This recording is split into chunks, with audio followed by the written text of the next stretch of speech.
Yeah. Shots of V&J, I usually take that to the face as I try to cover the stains in my life of yesterday. I can't outrun my past, so we jogging every day. And I try to get ahead when the devil takes a break. But he must be clocking double shifts, hanging out with the friends I'm with. Hey, snort this pill, dude, come on, man, all of it. Or at least swallow it, mind in the hollow pit. Won't remember none of this, cause in the morning I'll be sober and more than likely hungover. And I'm not trying to deal with you everyday jokers, lazy ass owners with no dreams, looking for more green. Probably will smoke you dry, but I'm on my own team. Probably will smoke you dry, but I'm on my own team. Probably will smoke you dry, but I'm on my own team. Yeah. See the people I'm with, man, they just keep bringing me down. And when I see you get up, that's when the problems start coming around. But I can never give up, never give up, never give up, yeah. Cause I can never give up, never give up, never give up, yeah. Okay, my name is Jeff Stein. I've been involved in paintball since about 1992. I have run the New England Hurricanes, which was a professional team that played in the NPPL in 2004, 5, 6, 7, 8, and then played in the PSP in 2007, 8, 9, and then in Division I, which is sort of, consider it college for paintball, in 2010 and 11. I've also run, I'm helping with a local team called the Bay State Bandits this year. I own a field in Rhode Island, Warzone Paintball in North Kingstown. We are not open in the winters, but we are open all summer and spring and fall. So we'll probably open sometime in March, stay open until about November, December. Other than that, I've been involved in most aspects of the game. I ran a store back in the late 1990s. I own a field now. I've run teams, I've run tournament series, so just about every aspect of the game. When you look at paintball, there's really the game of paintball and the sport of paintball. The game of paintball is played primarily in the woods, and you have a wide variety of games and game types and objectives. So you might have team death kill, where your objective is to wipe out the other team. You might have a capture the flag type game. One of the popular games at our field is called the Zombie Hunter game, where essentially 5 guys are infected, and whenever they shoot somebody on the other team, those guys become infected themselves. So it's still an elimination game, but there's sort of a twist to it. When you look at tournament paintball, it's really simple. The goal is to hang the flag in the other team's start box. So primarily, tournament paintball today takes a 5-man format in what's called Race 2. Race 2 is what's called match-based play. So you have a number of 5-on-5 games. Each game is worth 1 point, and you're racing to whatever the goal is. So in Race to 3, whichever team scores 3 points first wins. Doesn't matter how many guys are alive, doesn't matter how many guys you eliminate. All that matters is that you win or lose each individual point. Each point will have a flag in the center of the field. You get that flag and you run it all the way through to the end zone. In professional paintball, there's multiple national leagues. The main league is what's called PSP, Paintball Sports Promotion. That plays the 5-man Race 2 format. There's another league, which is called the NPPL, National Professional Paintball League. They play a 7-man format. It's not match-based play, it's game-based play. So you have 7 players on 7. They play 1 game. Whoever wins that game gets the win. And in that game, instead of having points, you have individual points for each game. So you might get 4 points per live body, or 4 points per eliminated body, 2 points per live body, 50 points for hanging the flag. And at the end of the prelims, each game is played 6 or 7 games. You total the points, whoever has the most points moves on. How did I get involved running teams? Part of it is probably personality. I just have a natural affinity for seeing the holistic approach to things, seeing the process, seeing all the different moving parts that need to come together for a successful team, successful tournament, successful projects, just part of who I am. But the bottom line is, I got into running teams because I wasn't a good enough player to make it onto anybody else's team. So if I didn't run my own team, I couldn't play. What does it take for a player to be able to show that he puts more on the table than someone else? paintball's a lot like everything else you're going to do. If you aren't willing to put in the work, you're not going to get better. So there's a quote, and I don't remember who said it. The quote was, I have a lot of friends who say they want to be authors. They don't really want to be authors. They want to have a book published. They want to have been authors. They don't actually want to go through the headache and the hassle and the trouble of writing a book and getting it published. And you see that all over life. People who want the end results but aren't willing to do the work. If you want to separate yourself from the pack, whether it's paintball or schoolwork or your professional life, you have to put in the hours. If you're not there at the field early, if you're not there at the field late, if you're not doing the necessary drills, if you're showing up, making excuses, having fun, screwing around, you're not going to get better.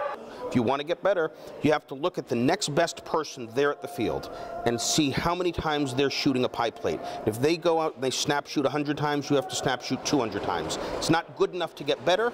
You have to get better faster than everybody else is getting better. And it all comes down to time and heart.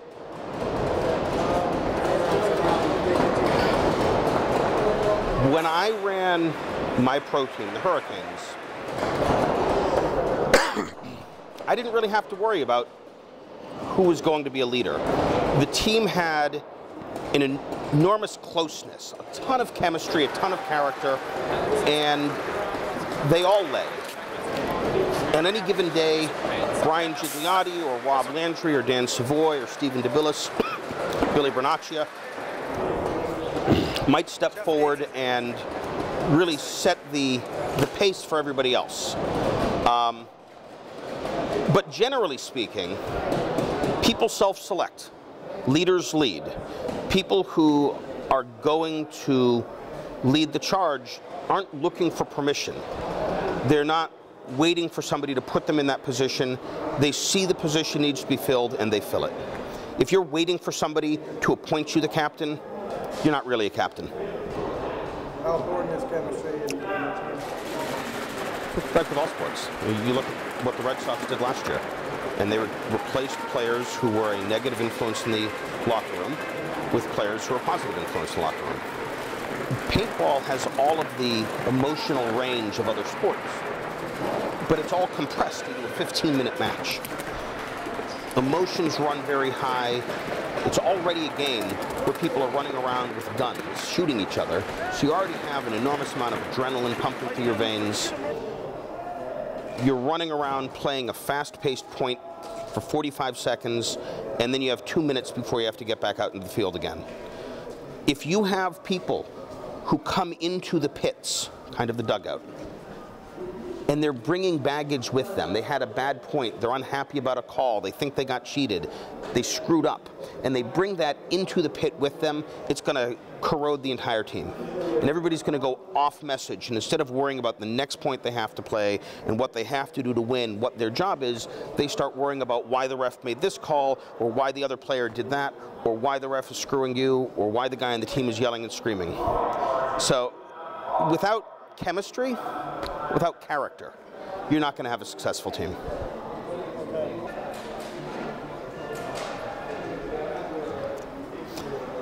So I ran a pro team for a number of years. It is an enormous commitment of time, an enormous commitment of money, an enormous commitment of just mental energy, the number of hours you have to spend thinking about things. And one of the reasons that I stuck with it as long as I did is we were ranked number 4 in the world. And I kept thinking to myself, what am I going to do when I'm number 4 in the world ever again? I mean, I'm good at my job, but I'm not that good at my job. I have some talent and some skills, but not number 4 in the world. Probably never again.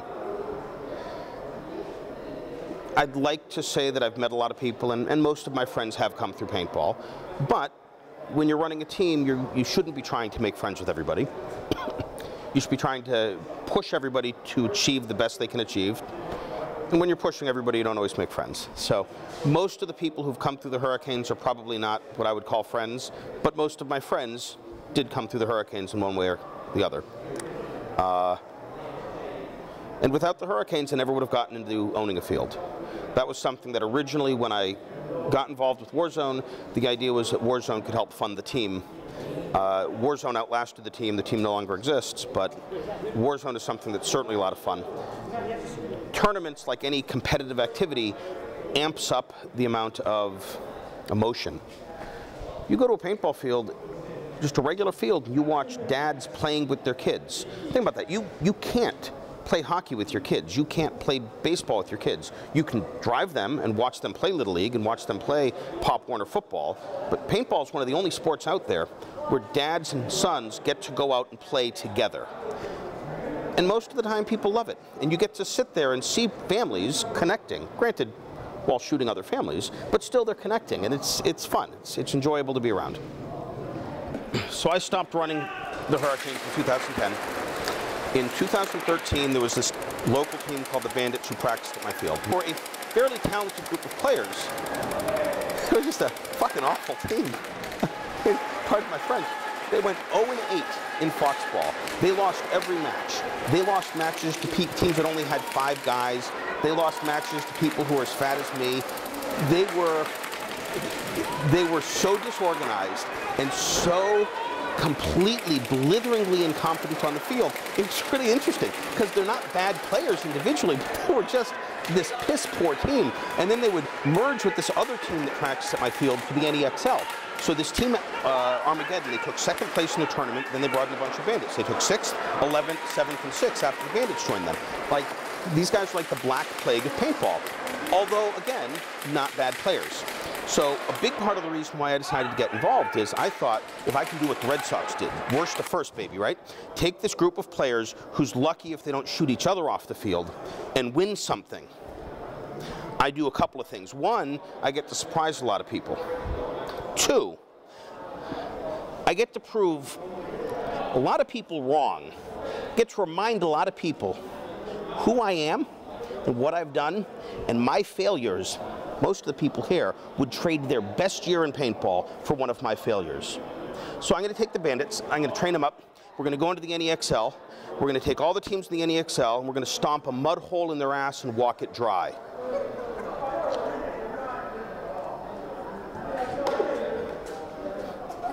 That's all good.